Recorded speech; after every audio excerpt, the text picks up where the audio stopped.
If you're not making payroll, you don't need me to tell you that things are not going well.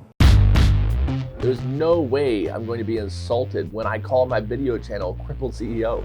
One of the major goals of the drowning prevention community is to dispel the misconception of what drowning looks like. Most people think that drowning looks like what we see on TV.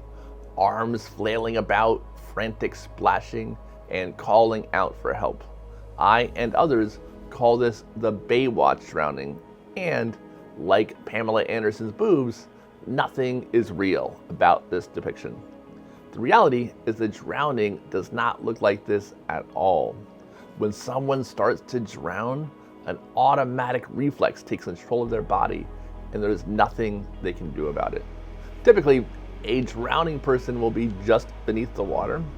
Their eyes may look glossy, and their arms will either be out to the side or they will look like they're trying to climb an invisible ladder under the water. Because the body is focused on trying to breathe, they are physically incapable of calling out for help. Drowning is actually silent.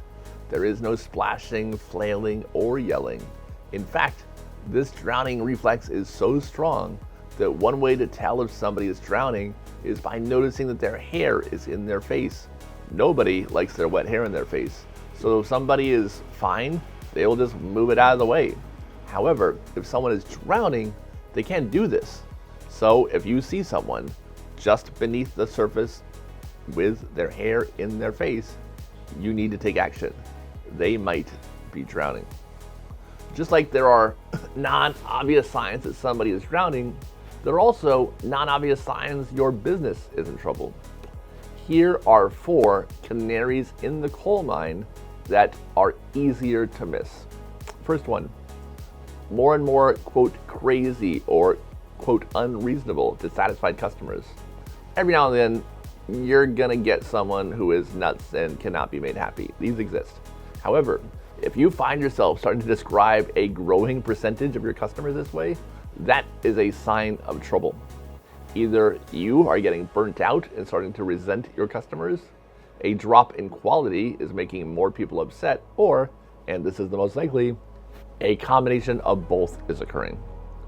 We briefly used a company whose products started breaking, sometimes as soon as the customer started using them, and other times during the shipping process.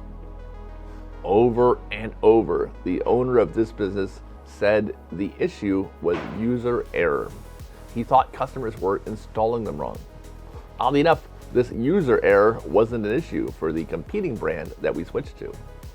Low quality is a problem, but the inability to own it and take responsibility is an even bigger problem. Number 2, you lose more than one excellent employee in a short time span. Sometimes people choose to move on, and it isn't your fault.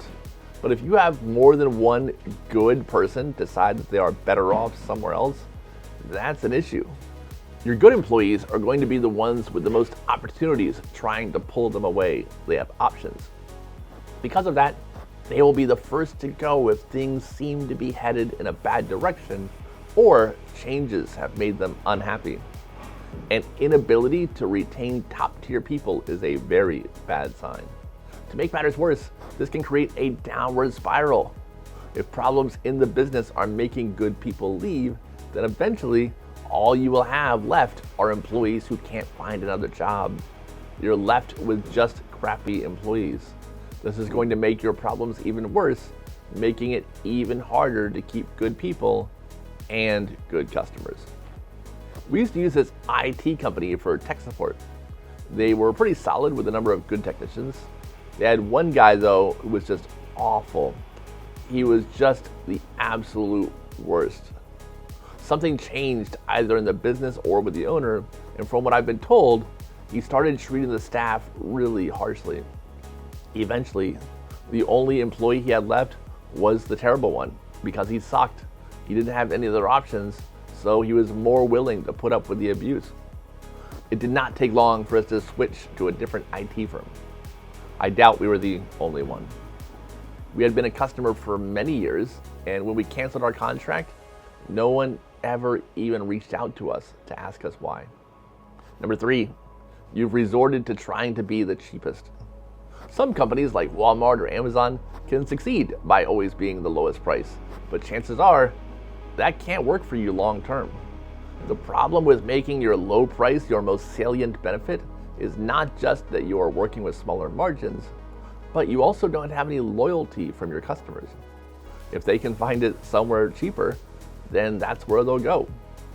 This creates a price war, a race to the bottom, and if you're not careful, you might win.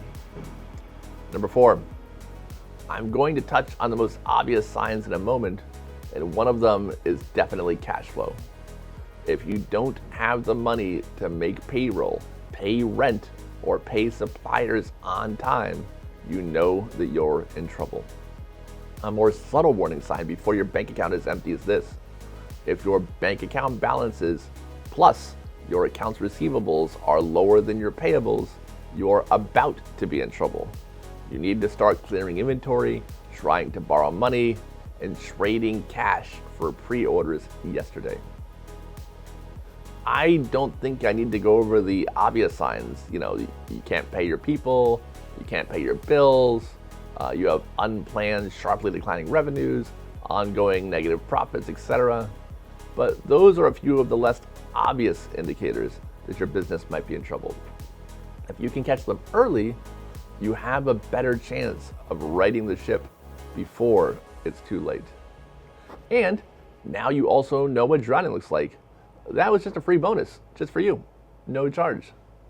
Do you know who has given me some free bonuses last night? Your mom, and she enjoyed it. She also subscribes to my channel and likes all my videos, and I think you should too. Thank you so much for watching, and you will see me on the next one.